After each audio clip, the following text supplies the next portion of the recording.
नमस्कार दोस्तों। UPSC prelims के लिए टॉप 300 की सीरीज़ चल रही है और इस सीरीज़ में हम उन टॉपिक्स को ले रहे हैं जहां से इस बार प्रश्न पूछे जाने की सबसे ज़्यादा संभावना है। और इसी के तहत हमारा अगला टॉपिक है गेटवे ऑफ हेल या गेटवे टू हेल।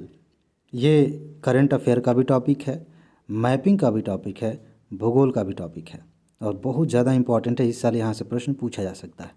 ठीक है, इसके बारे में हम समझेंगे, विस्तार से समझेंगे कि कहाँ कहाँ से प्रश्न पूछे जा सकते हैं। कुछ छोटे छोटे कंसेप्ट भी हैं लेकिन इंपॉर्टेंट हैं, उनको भी समझेंगे।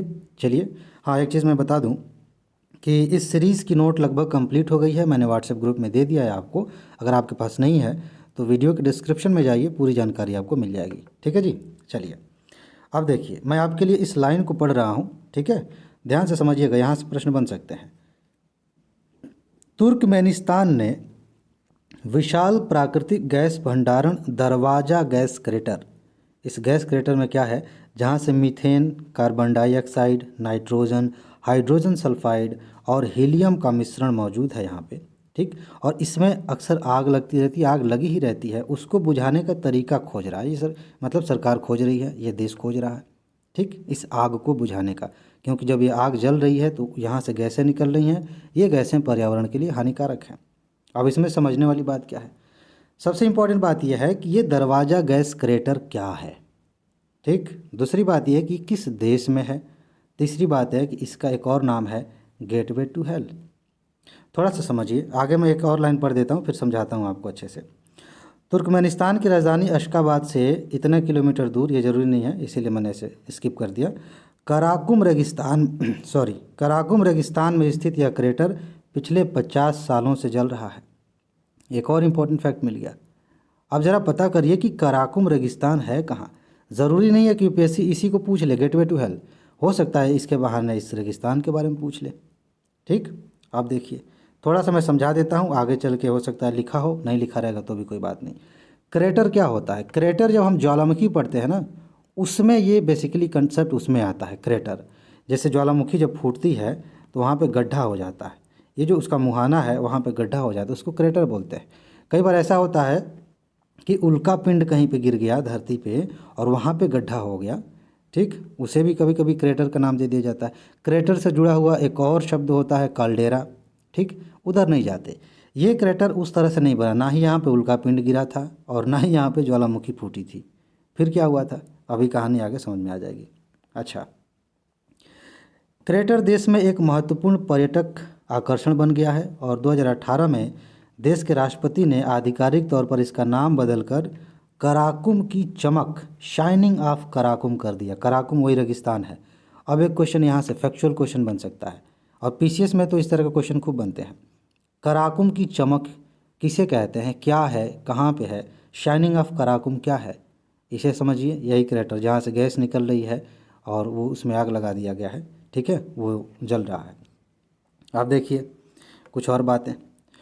तुर्कमेनिस्तान को मीथेन रिसाव का केंद्र माना जाता है। एक एक चीज़ आपको पता है कि नहीं? देखिए, दुनिया में जो एनर्जी है उसके लिए सोर्स कौन कौन से हैं? पेट्रोलियम है, कोयला है, इस तरह के सोर्स। अभी तो नवीकरणीय ऊर्जा में सूरज की रोशनी से हम जो है सोलर पैनल ये सब चीज़ें बना रहे हैं।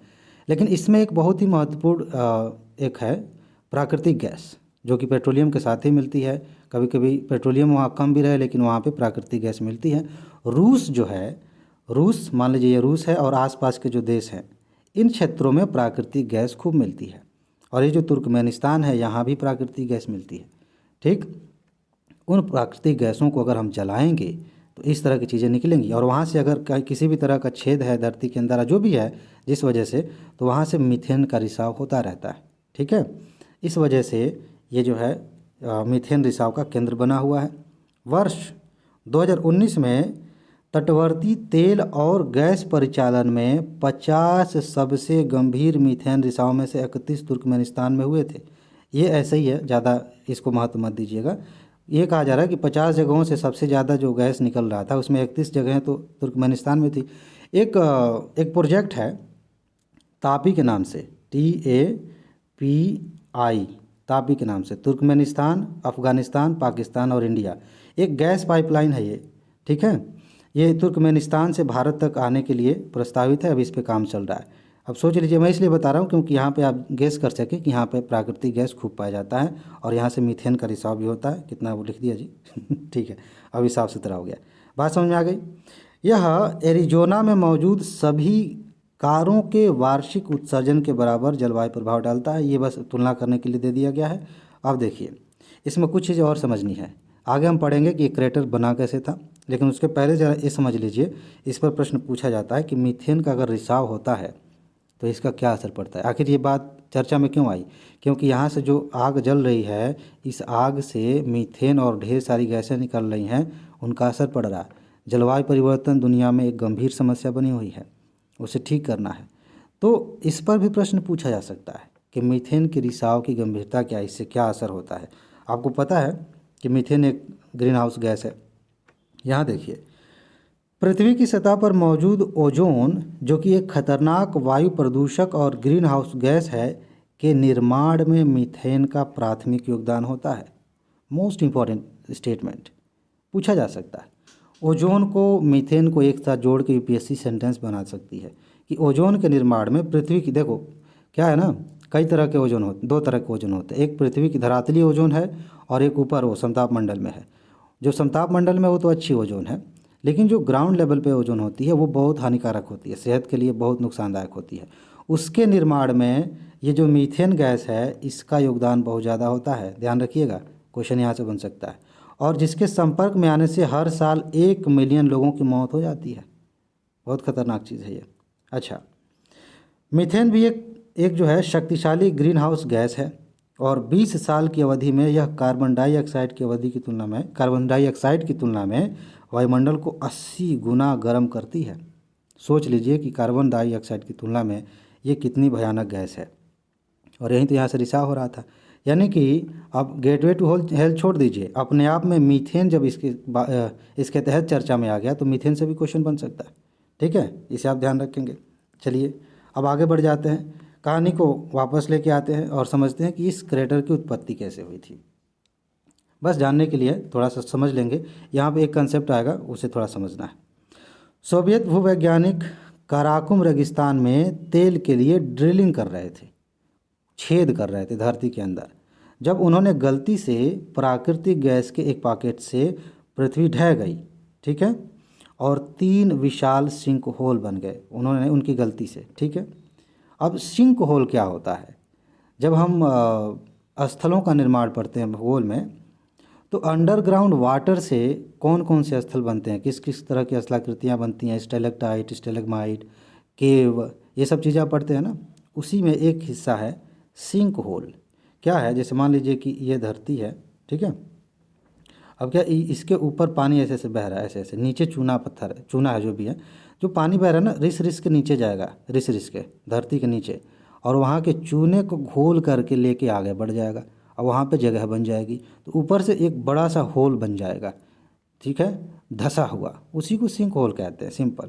तो क्या हुआ कि नीचे तो हो गया था, नीचे जगह खाली हो गई थी, चूना वो बह गया था, लेकिन ऊपर जो है धरती थी, परत थी, वो धंस गई, सिंक होल बन गया। और जानते ही हैं कि उसके आसपास नीचे जगहों में अगर प्राकृतिक गैस है तो वहाँ से निकलनी शुरू हो जाएगी, और निकलने लगी, बस बन गया। ठीक है। अच्छा, बाकी यही चीज़ें जो है, जो मैं समझा रहा था, उसी को यहाँ थोड़ा जटिल भाषा में समझाया गया, उसको छोड़ दीजिए। भूजल द्वारा बनता है सिंक होल, इसको आप ध्यान रखेंगे। भूजल का मतलब धरती के नीचे बहने वाला जल। ठीक है, ओके। इसका वास्तविक कारण पता नहीं है, ये सब ऐसी चीज़ें हैं, बाकी लोग कहते हैं कि इसकी वजह से हुआ था। कहानी आपको समझ में आ गई है। अब देखिए, इसमें कुछ और है? जी नहीं, इसमें कोई और बात नहीं है, ये बस एक कहानी के जैसे लिखा है कि स्थानीय लोगों ने ये कहा, ये वो ऐसे लिख दिया गया था। ठीक, तो आपने क्या समझा, एक बार मैं रिवाइज़ करा देता हूँ। एक रेगिस्तान का नाम, क्या नाम है? इस गेटवे टू हेल का क्या मतलब है? इसका एक और दरवाज़ा गैस क्रेटर है, इसका नाम आप समझिए। मीथेन का प्रभाव क्या होता है, इसको आपने समझ लिया। इसके अलावा सिंक होल कैसे बनता है, ये भी आपने समझ लिया। इन सारी चीज़ों को एक बार फिर से रिवाइज़ करेंगे, अच्छे से तैयार हो जाएगा। और एक काम ज़रूर करिएगा, एक बार मैप में जा कर के इस रेगिस्तान को देख लीजिए, इस देश को देख लीजिए, और थोड़ा सा 1 सेकंड और लगाएंगे तो आसपास के पड़ोसी देशों को भी देख लीजिए।